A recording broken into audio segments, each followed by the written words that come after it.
অনশট with বারে ব্যাদাসে তোমাদের সকলকে স্বাগত জানালাম। আশা করি তোমরা সবাই ভালোই আছো। তোমরা জানো যে এই বাংলা সিলেবাস, এটা আমি এখন আলোচনায় রয়েছি। তোমাদের বাংলা সিলেবাসের প্রথম যে গল্পটা ছিল না, জ্ঞানচক্ষু, সেই গল্পটা আমি তোমাদেরকে পড়িয়ে শুনিয়েছি। তোমরা সেই গল্পটা কেয়ারফুলিভাবে আমার কাছ থেকে শুনলে, এবং ঠিক সেরকমভাবে তোমাদের বাংলা সিলেবাসে আর একটা কবিতা আছে, অশোকে একজন কবিতা, পাবলো নেরুদার লেখা। হ্যাঁ, এই কবিতাটাও তোমরা একটু আমার কাছ থেকে কেয়ারফুলিভাবে শুনবে, ঠিক আছে? আমি সরাসরি একটু এই পাবলো নেরুদার সম্পর্কে কিছু বলছি, কবি সম্পর্কে। হ্যাঁ, তোমরা একটু শুনে নাও। পাবলো নেরুদা 1904 খ্রিস্টাব্দে 12 জুলাই জন্মগ্রহণ করেছিলেন। হ্যাঁ, তিনি চিলির বিখ্যাত কবি ছিলেন এবং তার পাশাপাশি তিনি একজন রাজনীতিবিদও ছিলেন, ঠিক আছে?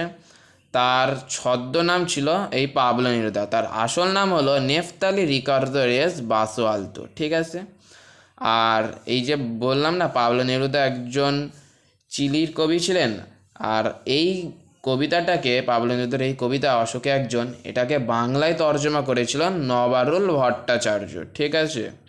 নবারুল ভট্টাচার্য তিনি বাংলায় তর্জমা করে দিয়েছেন। আর একটা কথা বলছি, এটা বলিনি, যে অশোকে একজন এই কবিতাটা পাবলো নেরুদা যিনি লিখেছেন, এটা হলো মূলত প্রেমের কাহিনী নিয়ে এই কবিতাটাকে রচনা করা হয়েছে, ঠিক আছে? এটা মূলত রোম্যান্টিক কাহিনী। এটা কবিতা চলাকালীন সময় তোমরা সব বুঝতেই পারবে, ঠিক আছে?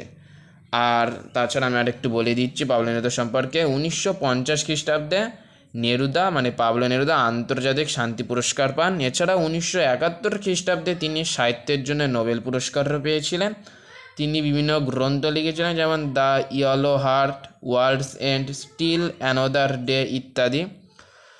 কলম্বিয়ার বিশিষ্ট ঔপন্যাসিক গ্রাভিয়েল গার্সিয়া মার্কেজ নেরুদাকে বিংশ শতাব্দীর সকল ভাষায় শ্রেষ্ঠ কবি আখ্যায় অভিহিত করেছিলেন, ঠিক আছে? মাত্র 3 দিন পরে তিনি হৃদরোগে আক্রান্ত হন, কে? পাবলো নেরুদা, এবং 1973 খ্রিস্টাব্দে 23 সেপ্টেম্বর তার মৃত্যু হয়, ঠিক আছে? আর বলেছিলাম বাংলা তর্জমা করেছেন নবারুল ভট্টাচার্য। সেই নবারুল ভট্টাচার্য বিদেশি ফুলের রক্ত ছিটে, ওই কাব্যগ্রন্থ থেকে অশোকে একজন কবিতাটাকে তুলেছে। এবার এত পর্যন্ত আমি তাদের সম্পর্কে একটু আলোচনা করলাম। এবার আমি সরাসরি লাইনে চলে আসছি। আমি আবার বলে দিচ্ছি, এটা মূলত রোম্যান্টিক প্রেমের কাহিনী নিয়ে লেখা, ঠিক আছে? ফার্স্ট লাইন আসছি, বলছে, আমি তাকে ছেড়ে দিলাম অপেক্ষায় দাঁড় করিয়া রেখে দরজায়, ঠিক আছে? কবিতায় কথক নিজে ফিরে আসার অপেক্ষায় তার প্রিয়তমাকে দরজায় দাঁড় করে রেখে চলে গেলেন, ঠিক আছে?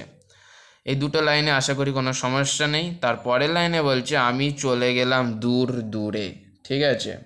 এবং দেশ ছেড়ে তিনি চলে গেলেন বহু দূরে। এই 3টে লাইন থেকে প্রশ্ন যে কোনো আসতে পারে। আমি যেগুলো তীরমার্ক করে দেবো সেই লাইনগুলো থেকে প্রশ্ন আসতে পারে, ঠিক আছে? সেইগুলো একটু ভালো করে পড়বে। এই যেমন এই লাইনটা থেকে, এটা ভালো লাইন, এখান থেকে প্রশ্ন আসবে।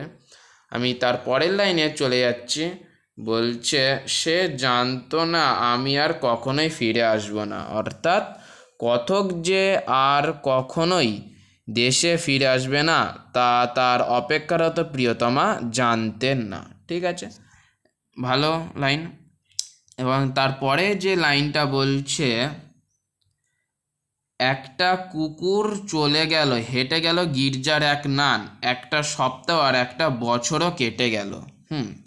রাস্তা দিয়ে কুকুর চলে গেল, গির্জার নান হেঁটে গেল, অর্থাৎ সংসারের কাজকর্ম স্বাভাবিকভাবেই চলতে থাকলো।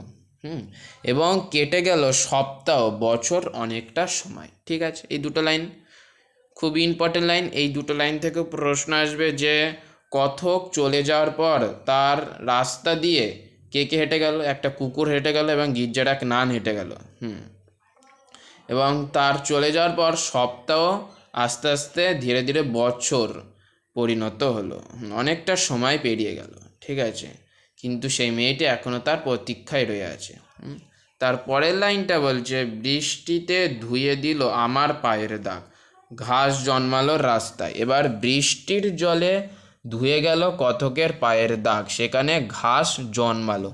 এই লাইন দিয়েও প্রশ্ন আসতে পারে যে কথক যে রাস্তা দিয়ে হেঁটে গেছে, সেই রাস্তায় তার পায়ের যে ছাপটা, সেটা বা পায়ের যে দাগ, সেটা কিসে মুছে গেছিল? বৃষ্টির জলে মুছে গেছিল বা ধুয়ে গেছিল। ঠিক আছে, তাহলে এই যে কটা লাইন পড়ে শুনলাম, এইগুলো ভালো ইম্পর্টেন্ট লাইন। আবার বলছি, যেগুলো তীর মার্ক করে দিয়েছি এইগুলোতে অবশ্যই প্রশ্ন আসবে, তোমরা এই সমস্ত লাইন ভালো করে পড়বে। ঠিক আছে, তারপরে যে লাইন সেটাই চলে যাচ্ছি। তারপরের লাইনে বলছে, আর একটার পর একটা পাথরের মতো পরপর পাথরের মতো বছরগুলো নেমে এলো তার মাথার ওপর। অর্থাৎ আর প্রতীক্ষারত মেয়েটির মাথার ওপর ভারী ভারী পাথরের মতো একটার পর একটা বছর নেমে এসে তাকে বিচ্ছেদের বেদনায় ভারাক্রান্ত করে তুলল। ঠিক আছে, এখান থেকে প্রশ্ন আসবে যে সেই কতকের প্রেমিকার মাথার ওপর বছরগুলো কিরমভাবে নেমে এলো? পাথরের মতো নেমে এলো। ঠিক আছে, শর্ট প্রশ্ন চলে আসবে, এই লাইনগুলো ইম্পর্টেন্ট। তারপরে লাইনে বললো, তারপর যুদ্ধ এলো রক্তের এক আগ্নেয় পাহাড়ের মতো।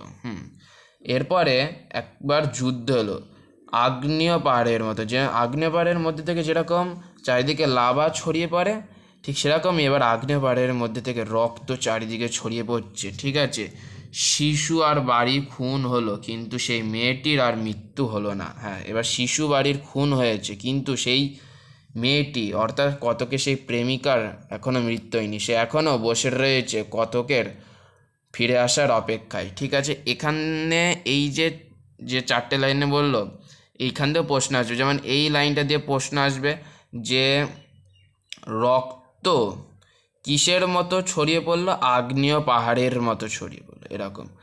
এই যুদ্ধে কারা কারা খুন হলো? এই লাইনটা, এই যুদ্ধে কারা কারা খুন হলো? শিশু আর বাড়িরা খুন হলো। ঠিক আছে, কিন্তু এই যুদ্ধে কার মৃত্যু হলো না? সেই কতকের প্রেমিকার মৃত্যু হলো না। এই যে খুব ইম্পর্টেন্ট প্রত্যেকটা লাইন। ঠিক আছে, যেগুলো তীর মার্ক করে দিচ্ছি সেই লাইনগুলো বেশি ফোকাস করবে, পুরো কবিতাটাকেই ফোকাস করবে। তাছাড়া যে লাইনগুলো আমি তীর মার্ক করে দিচ্ছি সেই সমস্ত লাইন দিয়ে প্রশ্ন চলে আসবে। ঠিক আছে, সেগুলো বেশি ফোকাস করবা। তারপরের লাইনটা আমি চলে আসছি, বলছে, সমস্ত সমতলে ধরে গেল আগুন, শান্ত হলুদ দেবতারা যারা হাজার বছর ধরে ডুবেছিল ধ্যানে। এবার বলছে, এরপর অনেক হত্যার ধ্বংসলীলা চলল। এবার সমতলে ছড়িয়ে পড়ল যুদ্ধের আগুন। সমস্ত সমতলে যুদ্ধের আগুন ছড়িয়ে পড়ল। এই পরিস্থিতিতে দেবতার প্রতি ভক্তি আর বিশ্বাস টলে গেল। মন্দির থেকে টুকরো টুকরো হয়ে খসে পড়ল দেবতার মূর্তি। এই লাইনটা উল্টে পড়লো, মন্দির থেকে টুকরো টুকরো হয়ে তার স্বপ্ন দেখতে পারলো না। অর্থাৎ বললাম একটু আগে, আমি দুটো লাইনকে বেশি করে বলে দিয়েছি যে সেই সমস্ত সমতলে আগুন ধরে গেল। এছাড়াও এই পরিস্থিতিতে দেবতার প্রতি ভক্তি আর বিশ্বাস টলে গেল, মন্দির থেকে টুকরো হয়ে খসে পড়ল দেবতার মূর্তি। এত পর্যন্ত বললাম। তারপরে বললো সেই এখান থেকেও প্রশ্ন আসবে, যে কি উল্টে পড়েছিল এই যুদ্ধে? মন্দির। এবং এখানে এই কবিতায় যে টুকরো টুকরো হয়ে গেল সেটা কি? সেই কথকের প্রেমিকার স্বপ্ন। ঠিক আছে, এই লাইনটা, এটাতেও প্রশ্ন চলে আসবে। এছাড়া কারা হাজার হাজার বছর ধরে ধ্যানে ডুবেছিল? শান্ত হলুদ দেবতারা। ঠিক আছে, এই দুটো লাইন দিয়েও তোমার প্রশ্ন চলে আসবে। যেগুলো তীর মার্ক করে দিচ্ছি সেগুলো অবশ্যই ভালো করে পড়বে। এবং তারপরে যে লাইন বলছে, সেই মিষ্টি বাড়ি আর সেই বারান্দা যেখানে আমি ঝুলন্ত বিছানায় ঘুমিয়েছিলাম, গোলাপি গাছ ছড়ানো করতলের মতো পাতা, চিমনির প্রাচীন জল তরঙ্গ সব চূর্ণ হয়ে গেল, জ্বলে গেল আগুনে। ঠিক আছে, এইবারে কথকের ফেলে আসা বাড়ি, বারান্দা, ঝুলন্ত বিছানা, গোলাপি গাছ, চিমনি, জল তরঙ্গ অর্থাৎ যা কিছু ছিল সব যুদ্ধের তাণ্ডবে চূর্ণ হয়ে গিয়েছিল। ঠিক আছে, এইখানে প্রত্যেকটা লাইন ইম্পর্টেন্ট। যে কটা বললাম, যে কথক যেখানটায় ঘুমিয়েছিলেন সেটা কি? ঝুলন্ত বিছানার ওপর তিনি ঘুমিয়েছিলেন, এই লাইনটা। তার বাড়ি কিরকম ছিল? মিষ্টি বাড়ি আর মিষ্টি বারান্দা, এরকম প্রশ্ন। এছাড়া আর কি কি ছিল? গোলাপি গাছ, ছড়ানো করতলের মতো পাতা এবং চিমনির প্রাচীন জল তরঙ্গ। ঠিক আছে, চিমনি দেখবা তোমাদের রান্নাঘরে উনুনের মধ্যে থেকে পাইপ বার করা থাকে, ওটাকে বলা হয় চিমনি, যেখান থেকে ধোঁয়া বাইরে যায়। ঠিক আছে, ইত্যাদি। তোমরা এই যে এখানে এই প্রত্যেকটা লাইন এখান থেকে এতটা এই লাইন ধরে অনেক প্রশ্ন চলে আসবে, এই সমস্ত লাইন ভালো করে দেখবা। ঠিক আছে, তার পরের লাইনে আমি চলে আসছি যে যেখানে ছিল শহর সেখানে ছড়িয়ে পড়লো কাঠকয়লা, দোমড়ানো লোহা, মৃত পাথরের মূর্তির বীভৎস মাথা, রক্তের একটা কালো দাগ। ঠিক আছে, এবার এটা বলছি শোনো, সেখানে পড়ে রইল এখন শুধু কাঠকয়লা, দোমড়ানো লোহা আর পাথরের মূর্তির মাথা, কিন্তু এত ধ্বংসের মধ্যেও সেই মেয়েটি থেকে যায় অপেক্ষায়, এ অপেক্ষা অন্তহীন। হ্যাঁ, লাস্ট যে বলছে আর সেই মেয়েটি আমার অপেক্ষায়। হ্যাঁ, কিন্তু এখনও এত ধ্বংসলীলা চলে যাওয়ার পরেও সেই মেয়েটি এখনও অপেক্ষা করছে সেই কতকের জন্য। ঠিক আছে, এই লাইন দিয়েও যে কোনো প্রশ্ন চলে আসবে। হ্যাঁ, যে লোহা কিভাবে পড়েছিল? দুমড়ানো অবস্থায় পড়েছিল। ঠিক আছে, এবারে তাছাড়া মৃত পাথরের মূর্তির বীভৎস মাথাও পড়েছিল সেখানটায়। এই যে একাই লাইন দিয়ে প্রশ্ন আসবে। এক যুদ্ধের পরে সেখানে কি কি পড়ে রইল? কাঠ কয়লা পড়ে এলো, দোমড়ানো লোহা, মৃত পাথরের বীভৎস মূর্তির মাথা। ঠিক আছে, এবং আর তাছাড়া কি রক্তের একটা কালো দাগ পড়ে রইল সেই ধ্বংসলীলা চলে যাওয়ার পরে। এবং তাছাড়াও সেই মেয়েটি এখনও পথ চেয়ে বসে রয়েছে কতকের জন্য। এত ধ্বংসলীলা চলে যাওয়ার পরেও সেই মেয়েটির এখনোই মৃত্যু হলো না। ঠিক আছে, তাহলে এই কবিতাটা আমি তোমাদেরকে ভালোভাবে পড়ে শোনালাম, তোমরা সব শুনলে কেয়ারফুলি হবে। এই কবিতা খুব গুরুত্বপূর্ণ এই কবিতা, তোমরা ভালো করে আর একবার বাড়িতে পড়বে, এটা থেকে ভালো প্রশ্ন আসবে। ঠিক আছে, আমি যেগুলো তীর মার্ক করে দিয়েছি সেইগুলো দিয়ে অবশ্যই প্রশ্ন আসবে, সেই সমস্ত লাইন তোমরা সেগুলো অবশ্যই ভালো করে পড়বে।